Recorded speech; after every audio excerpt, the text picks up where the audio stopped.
O Produtor Quer Saber de hoje vai falar de um assunto que tem preocupado os produtores do Brasil, especialmente da região Nordeste: o endividamento do setor. A medida provisória 733 foi um avanço na solução desse problema, mas muito ainda precisa ser feito.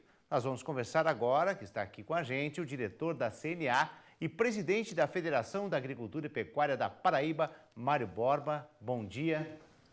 Bom dia, Marcelo. Bom dia, telespectadores do canal do produtor, do canal rural também, né?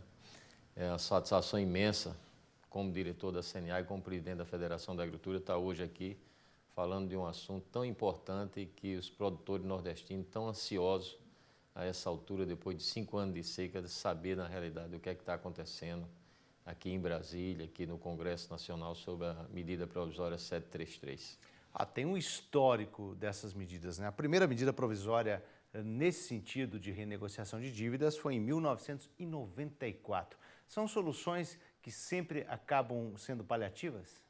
Olha, Marcelo, isso é uma história longa, são mais de 20 anos, vamos dizer assim, são 22 anos já que a gente trata, que nós estamos tratando dessa questão do endividamento rural, que começou lá atrás, em 89, quando surgiu correção monetária e juro TJLP em financiamentos agrícolas. E o Nordeste foi mais sacrificado com tudo isso. E isso durou de 89 a dezembro de 2000. Né? Isso, quem tomou 1 estava devendo 10, quem tomou 10 devendo 100, quem tomou 100 devia R$1 milhão.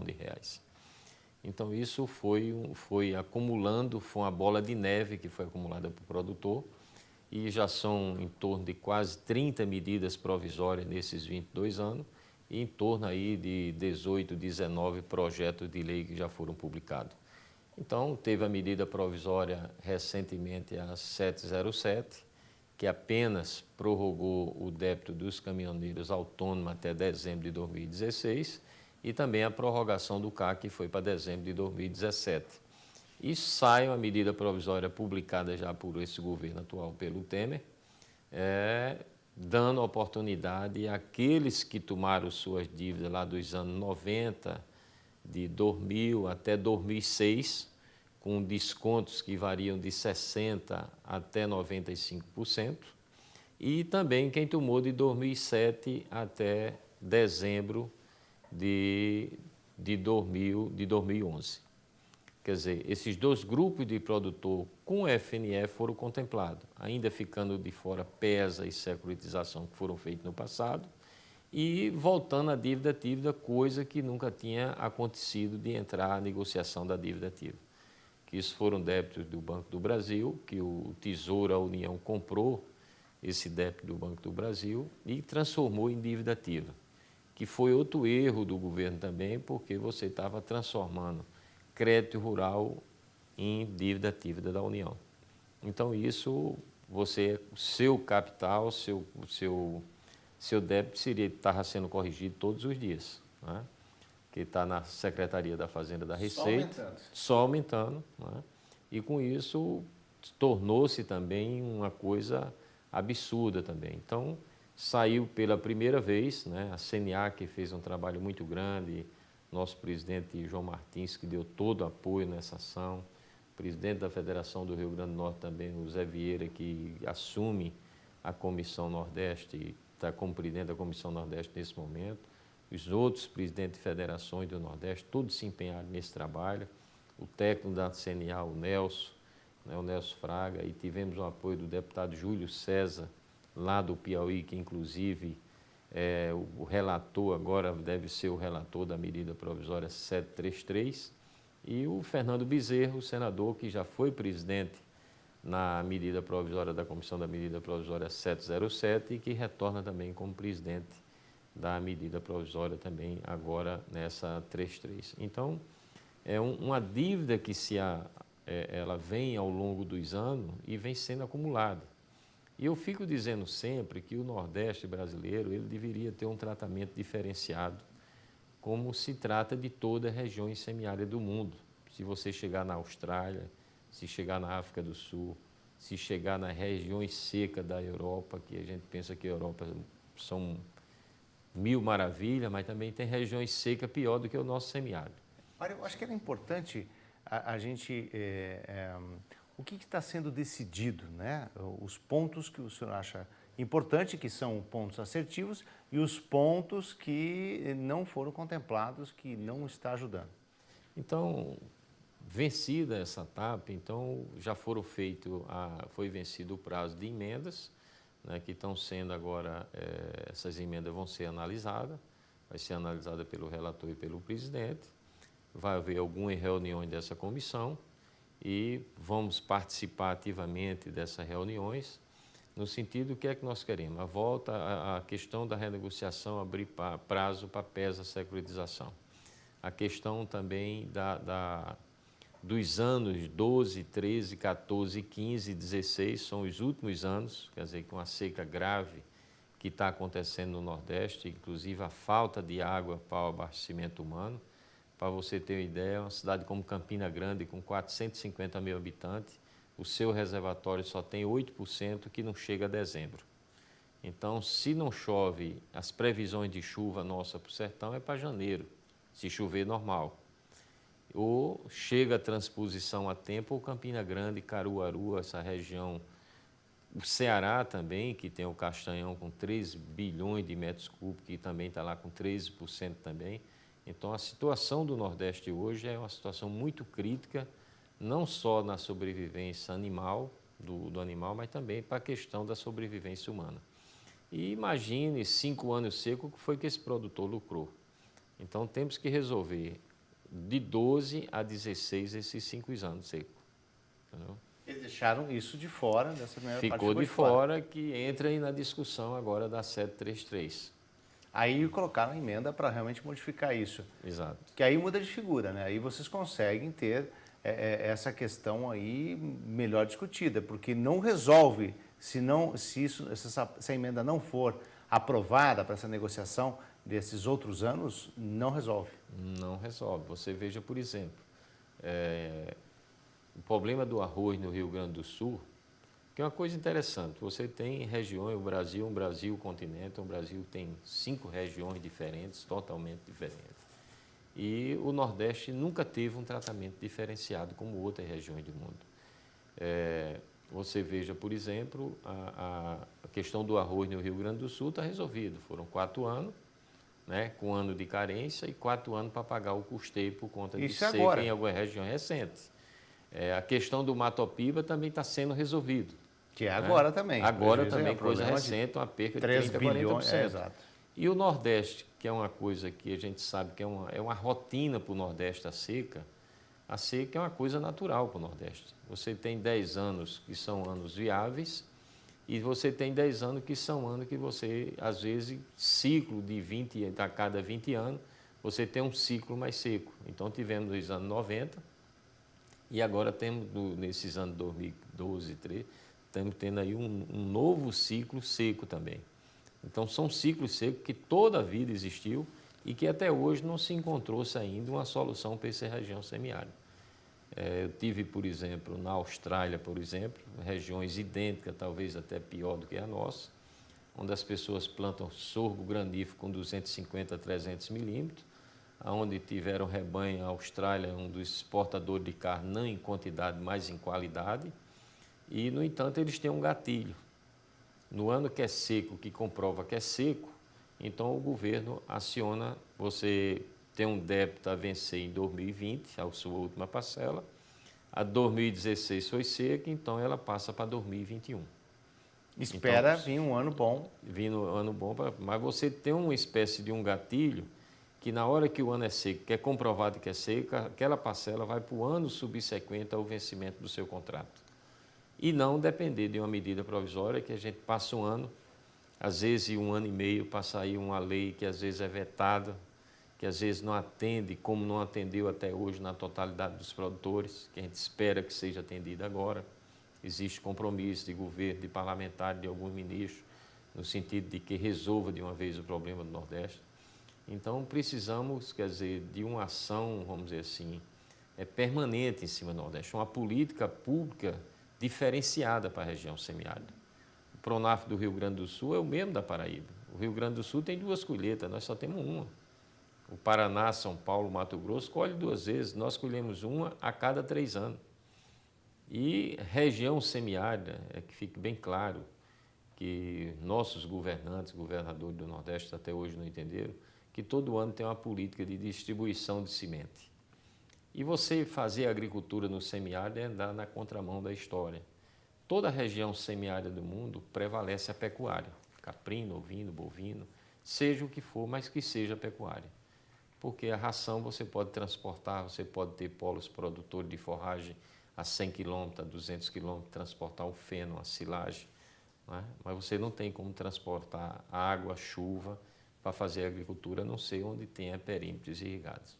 Quer dizer, o nome já diz, medida provisória. Uma solução como essa que você apontou em relação ao gatilho, né, na Austrália. Agora, como seria para adotar isso no Brasil? Vocês estão caminhando e pressionando para que esse conceito sobre busca de soluções para a região do semiárido mude de uma forma mais efetiva? Olha, Marcelo, eu acho que isso teria que ser uma política de governo, né? Uma política pública mesmo, voltada para essa região semiárida. Como acontece, como eu venho dizendo, em outras regiões semiáridas do mundo. São políticas diferenciadas. Não é? Você tem condições no Nordeste de manter uma pecuária. Né? Mas precisamos de quê? Precisamos de uma infraestrutura. Né? Precisamos de logística. Né? Aí quando você entra na questão da logística, é muito mais barato você levar um navio de milho da Argentina, do Uruguai para o Nordeste, para Paraíba, para Recife, do que levar um navio de milho de Paranaguá até chegar a Recife. A capotagem nossa é um absurdo. Você paga 5, 6 vezes mais um frete do que você trazer um milho da Argentina ou do Uruguai. Então, isso dificulta. Temos que, por outro lado, também resolver um outro problema, que é a questão da nossa logística e da nossa infraestrutura, que amarra muita coisa. Você veja, por exemplo, você está lá em Santa Catarina, pega um caminhão frigorífico, uma carreta, para mandar para Belém por uma rodovia, andando aí 4.000 quilômetros de rodovia. Isso é um verdadeiro absurdo, onde você poderia levar isso para o navio, que seria muito mais barato. Faz a capotagem. Por conta da capotagem, por o alto preço do frete marítimo, então isso inviabiliza essa questão da logística, até do milho para o nosso semiárido. Estamos vendo aí agora, inclusive, dentro da Comissão de Logística e Infraestrutura, a viabilidade de você tirar o milho do Mato Grosso por hidrovia, né, saindo em Belém pelo Arco Norte, para chegar ao Nordeste, que com certeza vai chegar mais barato do que levar em carreta do Mato Grosso para o Nordeste. Mário, essa é uma questão forte, porque o Arco Norte é a grande aposta do agronegócio brasileiro, do setor agropecuário, para resolver. Nós temos esse ano aí com a segunda safra do milho que foi comprometida, e apesar que se falou tanto que nós íamos ter um ano atípico, questão de El Niño, de Laninha, e faltou organização nisso, e como é que o Nordeste sentiu esse peso do preço do milho esse ano? Olha, veja o seguinte, inclusive tem projetos, né, tem proposta, inclusive alguns áreas, inclusive terrenos já alocados, por exemplo. O projeto era que teríamos 3 galpões que seriam feitos pela Conab, que teriam ser licitados, que não foram licitados até hoje, no sentido de construir galpões em Balsas, em Uruçuí, Eduardo Magalhães, que seriam reguladores do milho, da soja para o Nordeste. Coisa que não aconteceu, né? A gente está aí vivendo um problema político totalmente adverso daquilo que a gente esperava, né? A questão das fraudes que aconteceram no país e que está sendo apurada, e isso faltou dinheiro para o governo aí, no sentido de que essas obras andassem. Então, para você ter uma ideia, por exemplo, nós tínhamos um DENIT que tinha um orçamento de 13 a 14 bilhões por ano para infraestrutura e logística, que está reduzido hoje a 3 milhões e meio, mais ou menos. Então, essas obras que seriam viáveis, a questão da logística e da infraestrutura, essas obras foram todas atrasadas e ninguém sabe quando agora vai haver a continuidade disso aí. Então, o Nordeste continua sacrificado, né, com essa questão que depende desse grão. A avicultura cresce no Nordeste, a suinocultura cresce, a pecuária leiteira cresce. Enfim, com todas essas dificuldades, com essa questão da climática, geográfica, tudinho, mas o Nordeste tem um potencial muito grande na questão da pecuária, na questão dos confinamentos. Então, é preciso que haja a questão da infraestrutura, da logística, da política pública. Que eu digo o seguinte, o Brasil é um país muito grande, de muitas oportunidades no setor agropecuário.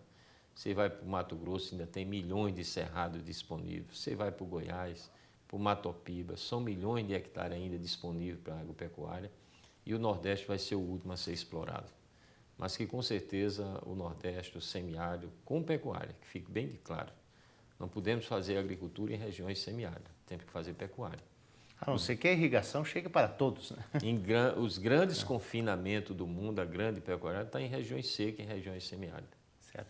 Agora, para esclarecer para o produtor, qual é o andamento, qual é o prazo para se resolver essa questão, essa medida provisória, que ela possa ajudar mesmo nessa renegociação? Olha, nós temos que, essas medidas provisórias, a medida provisória 733, as emendas já foram efetuadas, relator, agora vem a reunião da comissão, no sentido de qual as emendas que vão ser absolvidas ou não, que vão ser acatadas pelo relator ou não. Então, temos aí até um prazo, até se espírito me engano, até 22 de agosto, para que seja analisado tudo isso, para que vá para a sanção do presidente, para que a gente possa ter uma nova lei que venha contemplar os 5 anos de seca, a questão do PESA, da securitização, entendeu? Complementar aquilo que ficou de fora, que foi um avanço, né? Eu digo que foi um avanço, até certo ponto, vamos dizer, um avanço grande, porque essa questão do FNE, a gente vinha tratando disso há muito tempo e nunca tínhamos chegado ao que nós chegamos agora. A questão da dívida ativa da União nunca tinha sido aberto o prazo para renegociação, ou seja, para prorrogação ou liquidação. Então, de qualquer maneira, foi um avanço e grande. Agora precisamos resolver, complementar essa questão dos 5 últimos anos seco, que esse tirou o sossego de muita gente. Vamos esperar pelo andamento dentro do Congresso Nacional. Muito obrigado pelas informações. Mário Borba, presidente da Federação da Agricultura e Pecuária da Paraíba. Muito obrigado pela participação no programa O Produtor Quer Saber. Marcelo, quem quer agradecer sou eu, né? Não só como presidente da Federação da Agricultura, mas também como diretor da Confederação, né? A diretoria, e temos aí à frente o nosso presidente, Dr. João Martins, que muito determinado, né? Tem mudado a nossa CNA, tem dado uma nova configuração à CNA, aí com o canal do produtor, com a faculdade CNA. Enfim, são ações que estão acontecendo dentro do sistema, acompanhando esse Brasil rural, essa coisa é tão imensa, tão grande, que talvez nós não temos ainda o conhecimento ou a visão da grandeza do que é esse negócio. Eu acho que o canal do produtor, junto com a educação formal, então vai dar uma dimensão ao nosso sistema, a informação que vai chegar ao nosso produtor, como ele se comportar da porteira para fora. Então isso já engrandeceu e vai engrandecer muito mais o produtor rural brasileiro, e essa grande parceria feita também com o Canal Rural.